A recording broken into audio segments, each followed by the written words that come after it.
자, 작년 하반기에 부동산 시장 가장 큰 문제가 영끌 쪽들이 무리해서 산 집을 갖다가 최저가로 내놓으면서 집값이 폭락한 게 가장 큰 문제였어요. 그렇죠. 근데 이제 30대가 다시 돌아온다는 뉴스가 있거든요. 네. 그럼 30대가 다시 돌아오면은 30대들이 집을 살 때가 최고가를 찍었었고, 음. 30대가 집을 팔 때가 최저가를 찍다 보니까 이 30대가 돌아오고 안 들어오고에 많은 사람들이 관심을 갖는단 말이에요. 그렇죠. 네.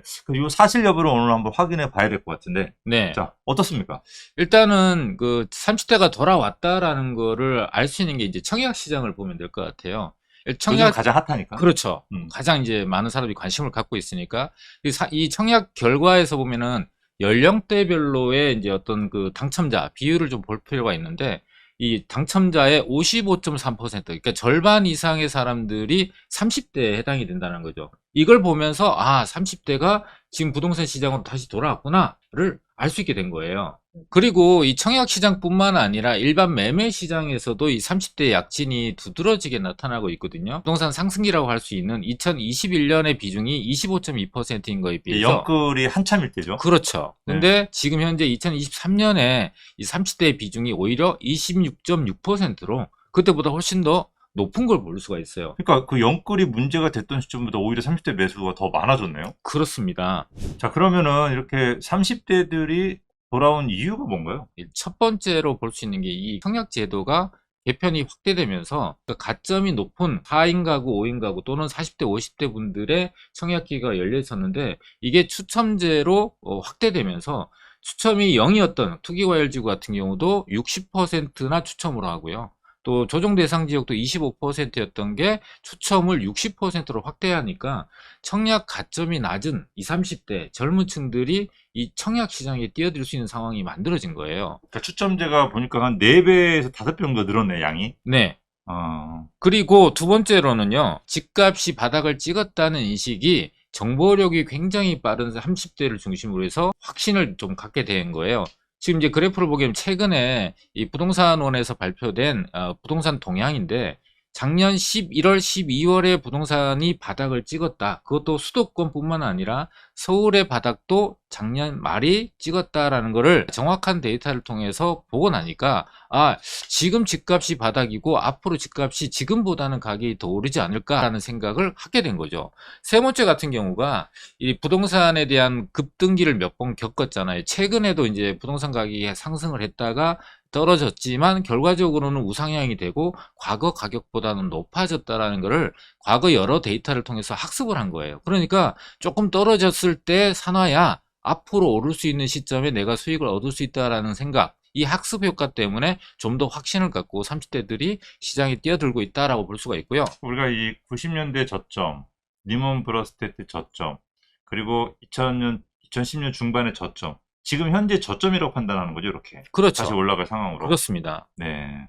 그리고 이제 세 번째가 앞서 얘기했던 이 대출이 확대되면서 이제 그동안에는 자금이 없던 분들, 특히나 30대 같은 경우는 40, 50대에 비해서 자금력이 좀 부족한데, 이거를 레버리지라는 거, 대출을 이용한다면 충분히 할 수 있는 상황이 되잖아요. 게다가 그동안의 고금리 때문에 연끌했다가 큰 이제 피해를 봤던 분들인데, 이게 고정금리로 할 수 있는 상황이 되고, 또 자격 요건도 제한을 없애버렸고 대출 금액도 5억대까지 확대를 하다 보니까 자금력이 부족한 30대들에게 오히려 기회가 활짝 열리게 된 그런 케이스가 된 거죠. 이게 금리가 이제 4.75에서 6%까지 나오던 이제 변동금리. 그렇죠. 그러니까 좀 불안한 마음인데 이제 4.15대, 4.45대니까 이제 좀 편안하게 이제 이 금리를 예상하고 가니까 이것 때문에 이제 초급매나 급매가 나올 가능성은 없겠네요. 그렇죠. 미리 예상을 해버리니까, 예상하고 네, 산 네. 거니까. 이러면 조금 30대가 매수를 하더라도 같은 일이 반복이 되진 않겠어요. 그렇습니다. 그리고 마지막으로 특히나 20, 30대 소득의 격차에 따라서 이렇게 차이점이 좀 생기는 이유가, 지금 청약이 가장 뜨겁고 불붙어 있는 곳이 서울이잖아요. 근데 서울의 아파트나 집값이 그렇게 만만한 가격이 아니고 되게 높은 집값이잖아요.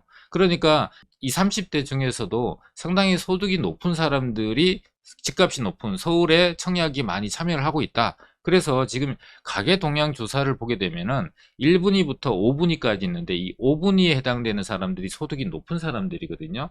이 높은 사람들의 소득이 1분위보다 5분위의 이 소득 수준의 증가되는 속도가 훨씬 더 빠르고 그 폭도 훨씬 큰 거예요.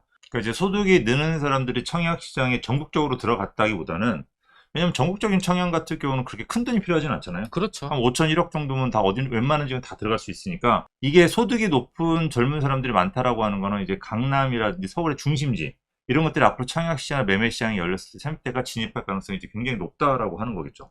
그렇게 되면은 이제 이런 최상급지들의 더 가격대가 더 뛰면서 양극화가 더 벌어지겠구나, 서울도. 이 30대 때문에. 그렇죠. 이런 예측을 할 수가 있을 것 같아요. 왜냐면 이 30대들이 좀 있으면 40대가 되잖아요. 또 50대가 되고. 그러면 이제 양극화는 점점 더 벌어지겠죠. 그렇죠. 자금력이 더 많아지고 더 좋은 지역들을 선호하게 될 거니까, 그렇죠? 네. 30대들이 이렇게 이제 투자를 자신 있게 한다라고 하는 거는 이제 집값 상승을 예측한 거고, 이 상승 예측하는 부분에서는 뭐 지금까지 했던 사례들도 있지만, 아무래도 이제 공급이 이제 부족했다. 이제 앞으로 공급이 많지 않을 거라는 예측을 많이 했다라는 생각이 들거든요.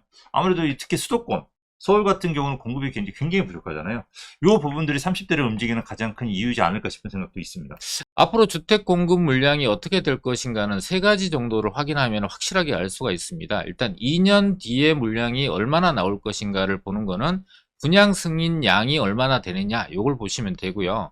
3년 뒤에 물량이 얼마 정도 나올 것인가를 보는 거는 착공 물량이 얼마나 되느냐를 보시면 되고, 5년 뒤에 주택 공급이 얼마나 될 것인가는 앞으로 인허가 물량이 얼마나 나올 것인가를 보면 되거든요. 그래서 먼저 2년 후에 물량이 얼마나 나오는지에 대한 부분, 이 분양 승인을 먼저 보게 되면요, 일단 전년 대비해서 전국 같은 경우도 51.5%가 급감을 하게 되고요. 수도권 같은 경우도 24.7%나 급감을 하게 됩니다. 그러니까 2년 뒤에 나올 수 있는 물량이 굉장히 큰 폭으로 줄어든다라는 걸 알 수가 있고요. 두 번째로는 이 착공 물량 같은 경우도 전국이 전년 대비해서 47.9%가 감소를 하고 있고, 수도권 같은 경우도 48.3%, 오히려 전국의 평균량보다 훨씬 더 높은 양이 줄어들게 되니까 3년 뒤에 주택 공급이 확실하게 줄어들 수 있다는 걸 알 수 있게 되는 거죠. 그리고 마지막으로 중장기적인 관점에서 보는 인허가 물량 같은 경우도 전국이 24.6%, 수도권이 14.7%로 이 세 가지의 요건들이 모두 다 감소하고 있는 거, 이 정보력이 빠르고 분석력이 높은 30대가 이런 확실하고 공인되어 있는 정보를 갖고 앞으로 주택 공급이 부족하니까 지금 사지 않으면 2, 3년 뒤에 집이 오르겠구나 라는 인식을 확실하게 가지게 된 겁니다. 이 세 가지 물량을 보니까 확실히 물량이 부족하네. 그러니까 5년 후에 수도권은 14.7%, 전국 마이너스 24%. 특히 2년 후에 물량을 보게 되면은 수도권 25%가 부족한 건 맞는데 전국이 마이너스 50%가 부족한 것 같아요. 2년 후에는 전국의 아파트 입주 물량도 부족하겠구나. 네. 라는 생각이 드니까 많은 분들이 그러면 전국의 아파트 아무거나 사도 되겠나는 생각할 수도 있을 것 같아요. 아, 그렇죠. 근데 이거는 조심을 좀 하셔야 될 게, 이 수도권 같은 경우는 미분양 물량이 별로 없어요. 그러다 보니까 물량 부족하면 바로 회복을 할 수가 있는데, 전국적으로는 미분양 물량이 생각보다 많다라는 거죠. 그러니까 2, 3년 후에 물량이 부족하더라도 이제 미분양이 해소가 되는 타이밍으로 삼아야 되는 거지, 전국적으로 집값이 뛰겠다고 생각하시면 절대 안 된다는 거예요. 그래서 이 부분은 수도권만 한번 보시는 게 좀 좋을 것 같아요. 수도권의 물량이, 자, 2년 후에 물량이 확실히 부족해서 가격이 상승하기 시작할 거고, 특히 3년 후에는 물량이 정말 부족해요. 그러면 이게 해소가 될 거냐? 아니죠. 5년 후에도 물량이 부족하기 때문에 그 해소되는 데는 생각보다 긴 시간이 필요하겠구나, 이런 생각이 좀 듭니다. 자, 이렇게 이제 30대들이 물량이 부족한 시장에 이제 미리 진입해서 물량을 잡는 것까지는 좋은데, 아무래도 자금력이 부족한 30대들은 가계대출, 주택담보대출을 좀 많이 받으면서 들어올 가능성이 높단 말이에요. 그래서 우리나라 지금 주택가계담보대출, 주택담보대출이 액수가 좀 높은 건 사실이잖아요. 그렇죠. 지금 주택담보대출은 814조, 그죠? 좀 계속 늘고 있고요, 우상향으로. 가계대출도 1062조란 말이에요. 우리나라 국가 예산에 엄청난 부담이 될 정도의 양이 많은데, 이 부분 상당히 시장에 좀 약간 악영향을 미칠 수도 있지 않을까요? 그러니까 이전보다 가계부채와 주택담보대출이 계속해서 늘어나고 있는 거는 이제 경제 규모가 커지게 되면서 이 가계부채와 주택담보대출은 계속해서 증가될 거예요. 정부가 할 수 있는 정책적인 부분은 이 늘어나는 속도를 좀 조절하는 데 정책적인 부분에 집중을 하게 될 거거든요. 그래서 매년 이 가계부채와 주택담보대출의 양이 역대 최대치를 기록했다라는 뉴스를 계속 들을 겁니다. 자, 그래서 어쨌든 이렇게 절대량이 늘어나게 되면 시장에서 위험하다라는 생각을 할 수 있는데, 우리가 여기서 봐야 될 거는 이 연체, 그러니까 이자를 부담하지 못하는 사람들이 생기느냐 안 생기느냐, 이 비율이 높아지냐 안 높아지냐를 보셔야 되거든요. 지금 보게 되면은 2018년 정도에 이 그 주택담보대출에 대한 연체율이 0.55% 정도 됐었거든요. 제일 높았네요. 그렇죠. 예, 엄청났네요. 예. 근데 이때는 부동산 상황이 상당히 좋았어요. 그럼에도 불구하고 또 주택 가격이 또 많이 올라가고 있는 상황이었는데도 연체율이 0.5% 정도 됐었는데 지금은 0.2를 찍었다가 지금 상승을 하고 있다라는 수준이 0.33% 정도 되는 수준이거든요. 그럼 과거에 비해서 오히려 좋았을 때 부동산 가격이 상승하고 사람들이 안심하고 있을 때 이 연체율보다 훨씬 더 낮기 때문에 이렇게 연체율이 낮게만 유지가 된다면 그렇게 우려할 만한, 크게 우려할 만한 부분은 아니다라는 부분을 같이 보시면 좋을 것 같습니다. 이게 주택이 상승할 때 연체율이 높은 거하고 하락할 때 연체율이 높은 거하고 좀 다를 것 같긴 해요. 네. 느낌상. 네. 그래도 상승할 때보다 연체율이 절반 조금 넘는 수준이고 지금 다시 회복을 하고 있으니까 연체율도 뭐 그렇게 크게 걱정할 수준은 아닌 것 같아요. 그렇습니다. 그런 부분들. 그런데 지금 어쨌든 이렇게 가계부채가 늘어난다는 우려 속에서도 30대가 주택 매수에 나서는 거는 이 공급 부족이라는 것 때문이잖아요. 그런데 서울시가 또는 정부가 이 주택 부족을 모르지는 않을 거 아닙니까? 그러면 이게 부동산 대책, 어떤 게 대책이 있을까요? 이게 2년에서 한 5년 정도를 바라보면 확실히 이제 공급이 부족한 거고, 네. 그죠? 이걸 이제 서울시도 안단 말이에요. 그렇죠. 그리고 여러분들이 좀 아까도 말씀드렸지만 전국적으로 이 주택 부족이 많다고 하더라도 이 그래프를 보시게 되면 자, 2년 정도 부동산이 부족한 거는 수도권은 24.7%인 반면에 전국은 50%가 넘어요. 그러니까 2배 더 부족한데도 불구하고 여러분들이 전국보다는 수도권을 좀 많이 들여다봐야 돼요. 서울 같은 경우 부족이 아주 심각합니다. 서울은 당장 올해도 부족했어요. 올해도 부족했고 내년도 부족하고 앞으로 4, 5년간은 서울이 적정 수요 대비해서 굉장히 절반이 안 되는 물량이 이제 부족한 상황인 거고, 근데 이제 경기도는 올해는 괜찮단 말이에요. 네. 올해는 괜찮은데 얘도 3, 4년 후에 부족하기 때문에 경기도 같은 경우는 그나마 이 준비를 해서 좀 해소를 할 수 있는 편인 거고, 자, 이제 인천 같은 경우는 공급이 좀 많이 남습니다. 그래서 누적된 물량이 많기 때문에 뭐 4, 5년에 좀 부족하더라도 이 물량을 채울 수가 있고 또 해결책이 만들어지는 거죠. 그러니까 여러분들이 이 영끌족들이 청약시장도 서울 쪽으로 몰리고 대체적으로 봤을 때 그 매수도 서울 쪽으로 몰리는 이유, 그 이유가 바로 여기 있는 겁니다. 그래서 그 결과가 바로 요겁니다. 그래서 청약시장도 2023 상반기에 서울, 경기, 인천인데 경기하고 인천 같은 경우는 작년 대비했을 때 큰 차이가 없어요. 그러네요. 근데 서울 같은 경우는 거의 10배가 청약시장에 뛰었죠. 오. 바로 이 공급 부족을 30대가 예측을 하고 있기 때문이라고 여러분들 해석하시면 돼요. 그래서 이 부분을 가지고 만약에 서울시에서 해결을 한다고 한다면 신도시를 통해서 아파트를 공급하는 건 지금 서두르고 있어요. 그래서 이 네. 부분은 해결이 되겠지만 우리가 재건축, 재개발을 통해서 도심의 주택이 부족한 게 이게 심각하거든요. 그렇죠. 그럼 도심의 주택을 공급할 수 있는 방법은 결국 재건축, 재개발. 그렇죠. 이 두 가지인데 우리가 재건축 같은 경우는 여러분들 알다시피 초과이익 환수라고 하는 국회의 합의를 이끌어야 되는 요것 때문에 시간이 굉장히 오래 걸릴 겁니다. 이게 뭐 총선 후에도 아마 굉장히 오래 걸릴 겁니다. 그래서 재건축으로 대량의 물건을 공급하는 건 힘들고 주로 재개발을 통해서 주택을 이제 공급할 것으로 예상이 됩니다. 그래서 재개발에 지금도 서울시에서 굉장히 서둘러서 하지만 이게 앞으로 더 서두를 가능성이 굉장히 높다. 그래서 서울의 재개발 시장은 2, 3년 후에 오히려 더 뜨거워질 가능성이 높고 이렇게 뜨거워지는 상황이라고 한다면은 지금 서울시에서 역세권이라든지 몇 군데 재개발을 지금 약간 많이 활성화시키다가 자제하는 지금 추세거든요.